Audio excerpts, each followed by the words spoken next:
Ronaldo O'zbekiston rivojiga hissa qo'shadi. Siz obuna bo'ling, hammasini tushuntiraman. Euro 2020 da matbuot anjumanida Ronaldoning Coca-Cola'ni chetga surib suv iching degan ishorasi esingizdami?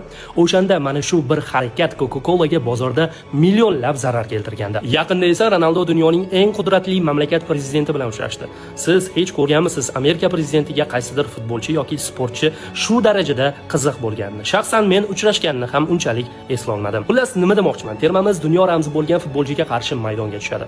O'zbekiston Portugaliya o'yinini turli davlat rahbarlari, dunyodagi eng boy biznesmenlar, turli xalqlar va hatto Ronaldo heyterlari va Messichilar ham tomosha qiladi. Sababi ushbu mundiallar Ronaldo uchun eng oxirgisi bo'lishi mumkin. Demak, butun dunyo nigohi Portugaliya o'yinlariga qaratiladi. Xullas, Portugaliya bilan o'yinda 90 daqiqa ichida yigitlarimiz o'zlarini ko'rsatishadigan bo'lsa, bu nafaqat futbol tomonidan PR, balkim investitsiya, turizm va mamlakat imijiga ham ijobiy ta'sir ko'rsatadi. O'zbekistonni bilganlar ko'proq o'rganadi, bilmaganlar esa qiziqib internetdan qidirib ko'rishlari aniq. 2022-yilda Marokash Portugaliyani yengib butun dunyoni hayratda qoldirgani esingizda bo'lsa kerak. Aynan mana shunday shov-shuvli hodisa bizda ham bo'lishi mumkin. Bu videoni esa futboldan nima foyda deydiganlarga yuborib qo'ying.